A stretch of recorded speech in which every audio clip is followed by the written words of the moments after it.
다니엘 4장 19절에서 37절입니다.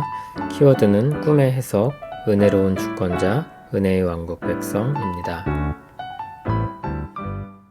벨드사살이라 이름한 다니엘이 한동안 놀라며 마음으로 번민하는지라 왕이 그에게 말하여 이르기를 벨드사살아 너는 이 꿈과 그 해석으로 말미암아 번민할 것이 아니라 벨드사살이 대답하여 이르되 내 주여 그 꿈은 왕을 미워하는 자에게 응하며 그 해석은 왕의 대적에게 응하기를 원하나이다.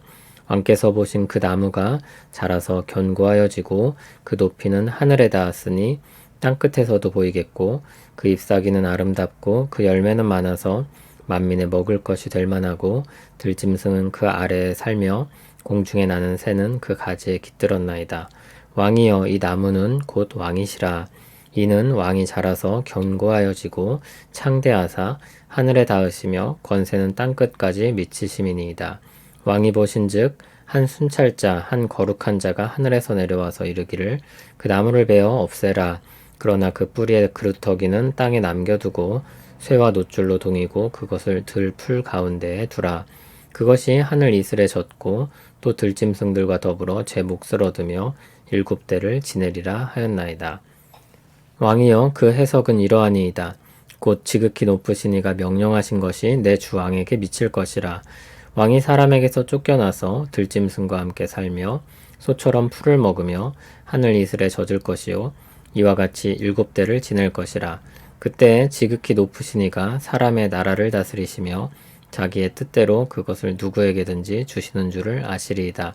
또 그들이 그 나무 뿌리에 그루터기를 남겨두라 하였은즉 하나님이 다스리시는 줄을 왕이 깨달은 후에야 왕의 나라가 견고하리이다.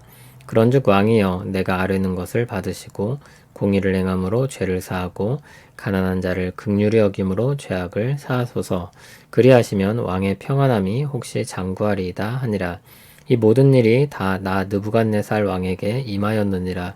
12달이 지난 후에 내가 바벨론 왕궁 지붕에서 거닐세 나 왕이 말하여 이르되 이 큰 바벨론은 내가 능력과 권세로 건설하여 나의 도성으로 삼고 이것으로 내 위엄의 영광을 나타낸 것이 아니냐 하였더니 이 말이 아직도 나 왕의 입에 있을 때에 하늘에서 소리가 내려 이르되 느부갓네살 왕아 내게 말하노니 나라의 왕위가 내게서 떠났느니라.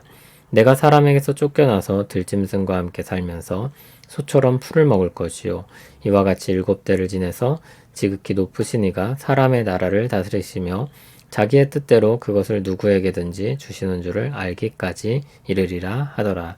바로 그때 이 일이 나 느부갓네살에게 응함으로 내가 사람에게 쫓겨나서 소처럼 풀을 먹으며 몸이 하늘 이슬에 젖고 머리털이 독수리털과 같이 자랐고 손톱은 새 발톱과 같이 되었더라. 그 기한이 참에 나 느부갓네살이 하늘을 우러러 보았더니 내 총명이 다시 내게로 돌아온지라.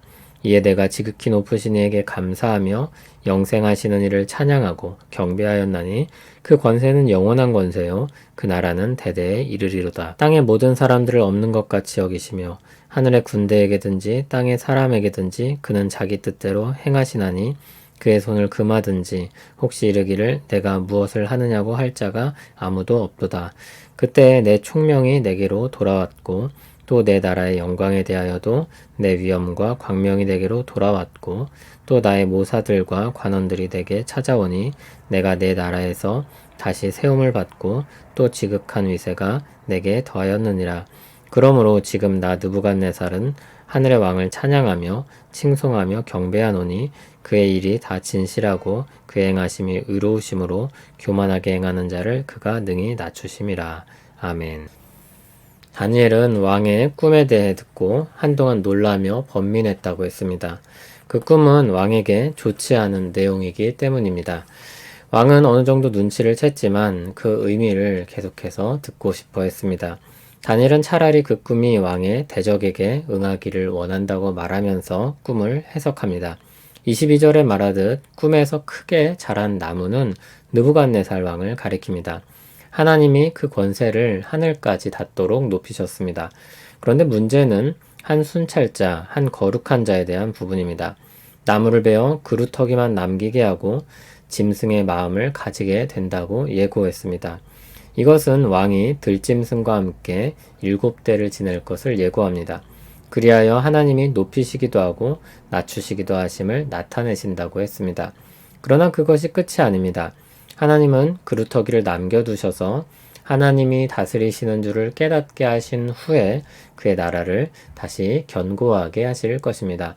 다니엘은 마지막으로 27절과 같이 공의를 행하고 죄를 사하고 가난한 자를 긍휼히 여길 길 조언합니다. 이것이 하나님의 징계이기에 돌이켜 하나님의 뜻을 따라 행하면 혹 하나님께 은혜를 입을까 생각한 것입니다.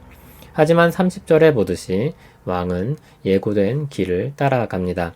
그는 지극히 교만하여져서 자신의 높아짐을 모두 자신의 업적으로 돌리고 자랑했습니다. 그 말이 끝나기도 전에 하늘에서 소리가 내려 그의 왕위가 떠났다는 말이 들렸습니다. 그리고 꿈에서 예고된 대로 그는 소처럼 풀을 뜯어 먹으며 7대를 지내게 됩니다. 7대는 일반적으로 7년을 가리키는 것으로 봅니다. 아마 이 기간 왕의 이 병과 같은 증세는 감추어지고 나라는 갖춰진 시스템을 따라 운영이 되었을 것입니다.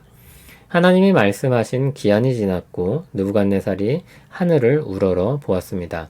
그때 총명이 다시 돌아왔습니다. 느부갓네살은 지극히 높으신 하나님께 감사하며 찬양하고 모든 영광과 권세를 하나님께 돌립니다. 그는 다시 왕의 자리를 되찾았고 하나님의 주권을 고백하며 살게 됩니다. 느부갓네살은 높아짐과 낮아짐의 양극단을 경험한 인물입니다. 하나님의 말씀대로 그 일들이 이루어졌습니다.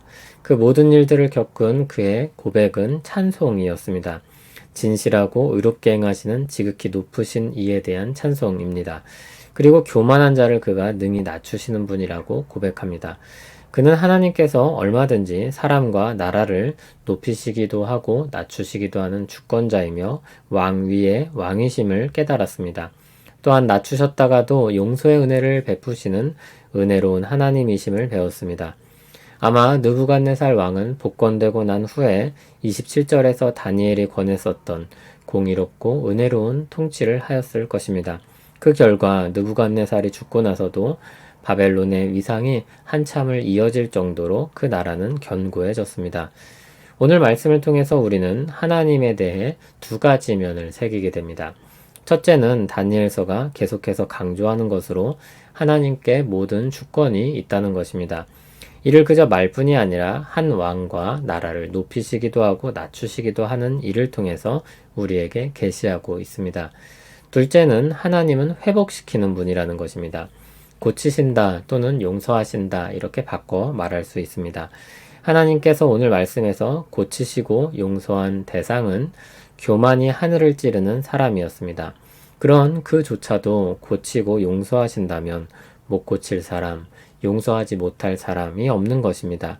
그 은혜의 크기가 어마어마하다는 것을 계시해 주는 것입니다. 요약하면 주권자이신 하나님께서 자신의 주권을 은혜롭게 사용하신다는 것입니다.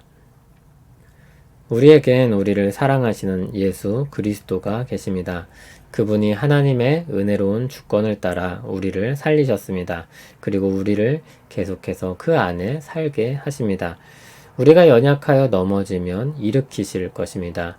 우리가 유혹에 빠져 잘못된 길로 갈 땐 돌이키게 하실 것입니다.